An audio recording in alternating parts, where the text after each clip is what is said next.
Aku benar-benar gak tahu gimana cerita Tucker Carlson ini bisa luput dari perhatian. Soalnya dari semua hal konyol yang ada, obsesinya dengan Islam, obsesinya dengan sosialisme, soal Cina, manipulasinya lewat kebohongan di internet, dukungannya lalu mundur dari Trump, semua hal aneh yang pernah terjadi sama dia. Ini yang benar-benar gak aku duga. Dan kupikir justru bakal bikin kehebohan terbesar di internet. Karena dia di luar sana agak mendukung gerakan pedofilia. Dan memang ada rekaman aslinya tentang ini. Sekarang, aku nggak tahu kenapa aku kaget. Karena semua orang seperti mereka itu sama saja. Mereka semua kembali ke stereotip konyol yang sama tentang pria-pria tua, gemuk, haus kekuasaan yang akhirnya terbukti sangat korup dan menjijikan. Tapi itu tidak mempan. Orang-orang nggak membicarakan ini, dan aku nggak percaya. Wow, aku mungkin terdengar sedikit seperti tak. Maaf ya semuanya. Kami memang berusaha mencegah tawa dia muncul terlalu sering di platform ini, karena itu bikin kami merinding. Tapi teman-teman, rekaman ini gila banget dan gak ada yang membicarakannya. Lagi-lagi, aku pikir soal Islam itu udah yang paling gila. Dan lalu pernyataannya tentang Tiongkok juga gila banget. Tapi yang ini, yang satu ini benar-benar paling parah. Benar-benar paling parah. Semoga kalian siap. Selamat datang di Pushback, bersama aku Maira Kay, pembawa acara kalian. Pastikan untuk tekan tombol subscribe, bagikan video ini ke teman, like, komentar, lakukan apapun yang kamu mau. Kami lagi nangis. Kami sedang menciptakan gerakan Pushback. Dan kalau kamu mau bergabung dengan kami akan sangat senang kalau kamu ada di sini. Oke teman-teman, kalian siap untuk rekaman ini yang tidak ada dari kita yang menduganya, tapi seharusnya kita semua sudah bisa menebaknya. Ya, aku rasa kalian siap. Oke, mari kita baca dulu. Rekaman audio Tucker Carlson yang mengganggu. Ini dari Gina Milan. Antara tahun 2006 dan 2011, Tucker Carlson menelpon setiap minggu ke acara radio provokatif Baba the Love Sponge. Dalam percakapan vulgar, dia meremehkan Warren Jeffs, yang saat itu masuk dalam daftar 10 buronan paling dicari FBI karena pernikahan anak. Orang ini mungkin seorang pemerkosa anak. Mengatur pernikahan antara anak berusia 16 tahun dan pria berusia 27 tahun tidak sama dengan menyeret perempuan yang tak dikenal dari jalanan dan memperkosanya. Oke, kami suka pernikahan antara anak 16 tahun dan pria 27 tahun. Itu benar-benar luar biasa. Semua orang tahu itu. Ketika pembawa acara kemudian menceritakan tentang gadis-gadis berusia 14 tahun di sekolah putrinya yang bereksperimen secara seksual, dia berkata, "Jika itu bukan putri-putriku, aku akan menyukai situasi itu."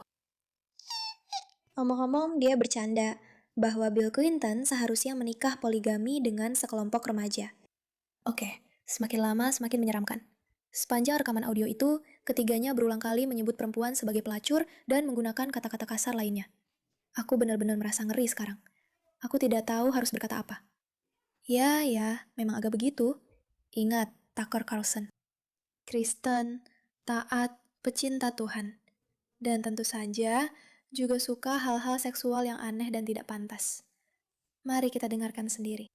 Dia dipenjara karena membantu pemerkosaan anak. Apapun maksudnya itu berarti dia dipenjara karena dia aneh dan tidak populer, dan dia punya gaya hidup yang dianggap menyeramkan oleh orang lain. Tidak. Dia adalah kaki tangan dalam pemerkosaan anak-anak. Itu adalah tindak pidana berat dan sangat serius. Ya, menjadi kaki tangan dalam pemerkosaan anak-anak memang sangat buruk. Menurutku begitu. Maksudku, mungkin karena kamu simpatisan Islam, kamu tidak berpikir begitu. Tapi secara pribadi, aku rasa kebanyakan orang akan setuju bahwa menjadi kaki tangan dalam pemerkosaan anak-anak itu buruk, tidak baik. Maksudmu apa dengan kaki tangan? Dia seperti punya sekte agama aneh, di mana dia berpikir itu boleh saja, kamu tahu, menikahi gadis di bawah umur, tapi dia sendiri tidak melakukannya. Kenapa orang yang benar-benar melakukannya, yang berhubungan seks dengan gadis di bawah umur, dia yang seharusnya dihukum seumur hidup? Pemerkosa dalam kasus ini telah membuat komitmen seumur hidup untuk hidup bersama dan merawat orang tersebut. Jadi memang agak berbeda. Mari kita jujur saja tentang hal ini. Mari kita jujur saja tentang be honest. itu. Ya ampun. Teman-teman, aku hanya mau kasih tahu, audionya memang akan jadi lebih buruk.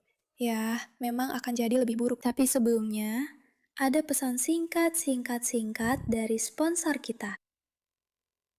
Kita perlu bicara tentang Medicare. Karena kalau kamu menggunakan Medicare, coba pikirkan bagaimana kamu memilih rencanamu. Apakah ada seseorang yang membandingkan semua pilihan dan membantu kamu menemukan yang paling cocok untuk doktermu, resep obatmu, dan kebutuhanmu? Atau kamu hanya diberikan beberapa rencana dan disuruh memilih? Sayangnya, untuk kebanyakan orang, yang terjadi adalah yang kedua. Dan itulah kenapa aku ingin memberitahumu tentang chapter, karena chapter itu berbeda. Mereka independen, dan satu-satunya penasihat Medicare yang membandingkan setiap rencana yang tersedia secara nasional. Bukan hanya rencana yang paling menguntungkan bagi mereka. Mereka meninjau doktermu, resep obatmu, dan prioritasmu, lalu mencarikan rencana yang benar-benar cocok untukmu. Penasihat mereka digaji tetap, jadi mereka benar-benar tidak mengarahkanmu ke paket tertentu. Mereka ada untuk membantumu membuat pilihan yang tepat. Jika kamu sudah berada di rencana yang tepat, mereka akan memberitahumu. Dan jika tidak, mereka akan membantumu untuk beralih. Tahun lalu, para lansia yang beralih melalui chapter menghemat rata-rata lebih dari $1.000. Panggilannya gratis, hanya memakan waktu sekitar 20 menit, dan bisa menghemat banyak uang dan mengurangi stres untukmu atau orang yang kamu cintai. Dan itulah yang kami inginkan. Jadi, jika kamu punya orang tua, kakek nenek, atau orang terkasih yang menggunakan Medicare, ini patut dicoba. Hubungi chapter di 610-680-3337. 610-680-3337. Dan mari mulai menghemat uang sekarang. Ya, mari mulai menghemat uang dan juga berhenti terobsesi dengan para pedofil menyeramkan. Tucker Carlson. Aduh, maksudku, lagi-lagi, kenapa aku harus terkejut? Aku tidak terkejut. Yang membuatku terkejut adalah kenapa ada keributan yang lebih besar. Tapi sekali lagi, ingat, obsesi baru terhadap Tucker ini datang dari para penyuka anak-anak yang luar biasa di masyarakat kita. Kamu pasti sudah tahu persis apa yang aku maksud. Kislam. Kenapa kita tidak menamainya Kislam atau Killslam? Killslam. Itu julukan yang bagus sekali. Aku tidak percaya aku baru saja memikirkannya. Mari kita bicara tentang Killslam semuanya. Dia tidak dituduh menyentuh siapapun. Dia dituduh memfasilitasi pernikahan antara seorang gadis berusia 16 tahun dan pria berusia 27 tahun. Itulah tuduhannya. Itulah yang mereka sebut malam tindak pidana berat.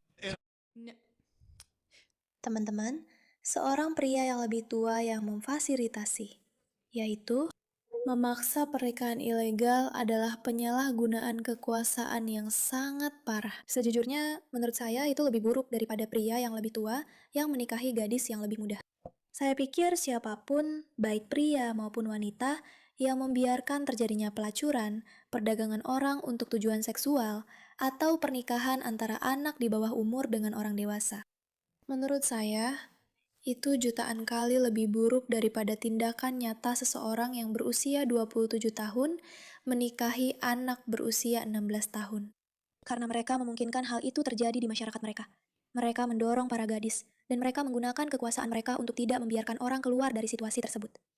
Saya tidak tahu siapa orang berusia 27 tahun ini. Saya tidak tahu apa ceritanya di sana. Tapi jika ada seorang pria di luar sana yang memungkinkan pernikahan seperti ini, yang menjalankan sekte itu, bahkan jika dia sendiri tidak melakukannya, menurut saya itu jauh lebih buruk.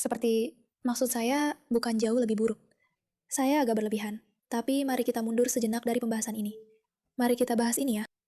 Jika ada seorang pria yang lebih tua, yang melihat seseorang memperkosa anak di bawah umur, menurutmu mana yang lebih mengganggu? Orang yang melakukan pemerkosaan, atau orang yang menonton, membiarkan, dan tidak menghentikannya? Menurut saya, mereka setidaknya sama. Sekarang, jika ada seseorang yang melakukan ini berulang kali, mengatur agar seseorang bisa memperkosa anak di bawah umur, dan itu terjadi berulang kali, menurut saya itu benar-benar jahat. Benar-benar jahat. Keduanya jahat, tapi itu benar-benar jahat. Jadi, pembenaran untuk ini agak absurd. Maaf, sekarang orang ini mungkin memang begitu. Tommy, Saya tidak.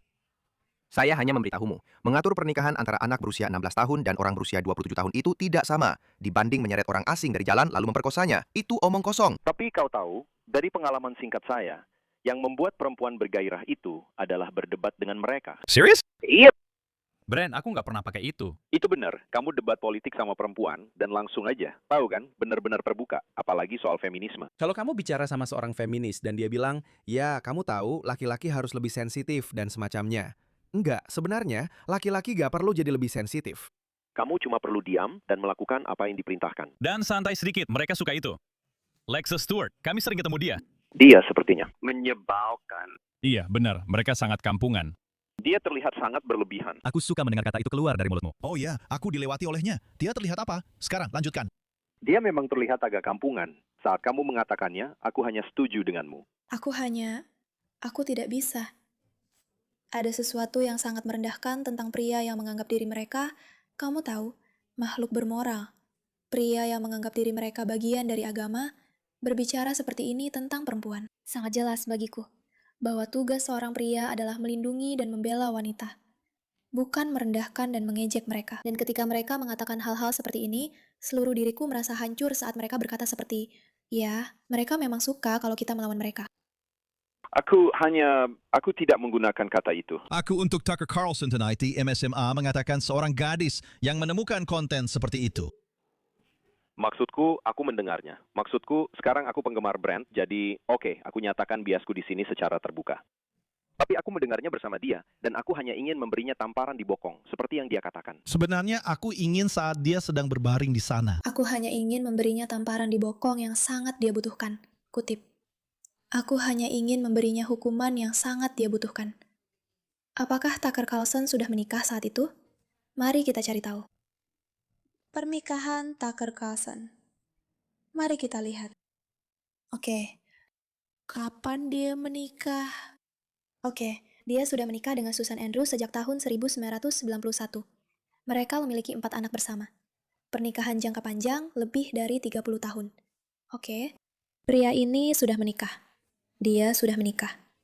Dan dia bilang dia ingin memukul pantat wanita lain itu, yang katanya memang sangat dia butuhkan. Aku sudah bilang dia bukan seorang Kristen sejati. Kepalanya ada di tempat tidurmu setiap malam. Kau tahu siapa yang ada di kamarnya dan apa yang mereka lakukan. Tidak ada siapa-siapa, hanya dia sendiri. Nah, kalau dia tinggal di asrama dan gadis-gadis kecil itu mulai coba-coba, tahu-tahu kau tahu sendiri, anakmu jadi lesbian. Menurutku mereka tidak sedang menjelaskan. Tahu-tahu, Brand, apa yang terjadi di asrama kom? Tidak ada apa-apa. Aku tidak punya PSP untuk dimainkan. Aku tidak punya apa-apa yang bisa dilakukan. Aku tidak punya ibu dan ayah di sini untuk memberitahuku bahwa mereka mencintaiku dan menidurkanku. Jadi inilah Trixie dan dia ingin menjelajahi tubuhku sedikit. Jadi kita lepas kendali saja. Wow, kalau itu bukan putrimu, kau tahu. Kalau itu bukan putriku, aku pasti suka skenario itu. Ingat, pria ini sudah menikah.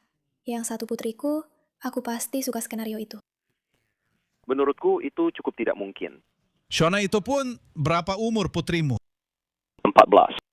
Saya suka wanita, tapi mereka sangat primitif. Mereka sederhana. Mereka tidak terlalu sulit untuk dipahami.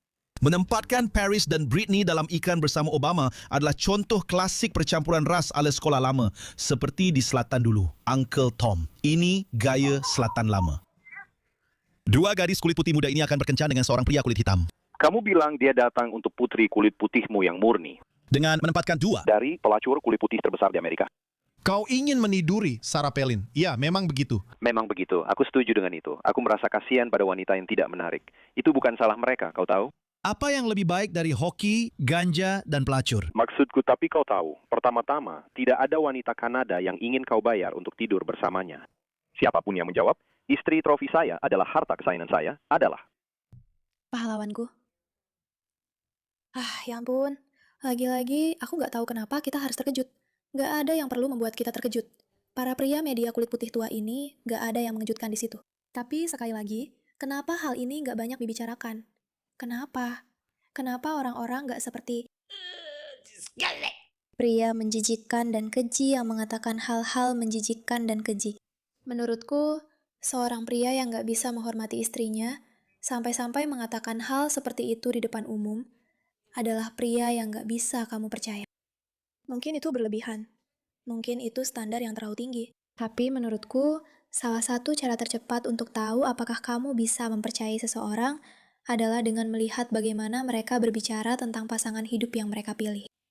Dan bukan berarti dia mengatakan sesuatu tentang istrinya secara spesifik, tapi kenyataannya dia begitu nyaman berbicara seperti ini tentang wanita lain, sementara dia sudah menikah. Itu benar-benar tidak menghormati istrinya. Dan kalau kamu berani tidak menghormati pasanganmu sendiri, berarti kamu juga berani tidak menghormati segalanya. Ngomong-ngomong, kalau kamu termasuk orang yang suka menjelek-jelekan pasanganmu di depan umum, malu dong, karena itu cuma bikin kamu terlihat seperti sampah. Persis seperti Tucker Carlson sekarang. Terima kasih atas perhatianmu terhadap hal ini.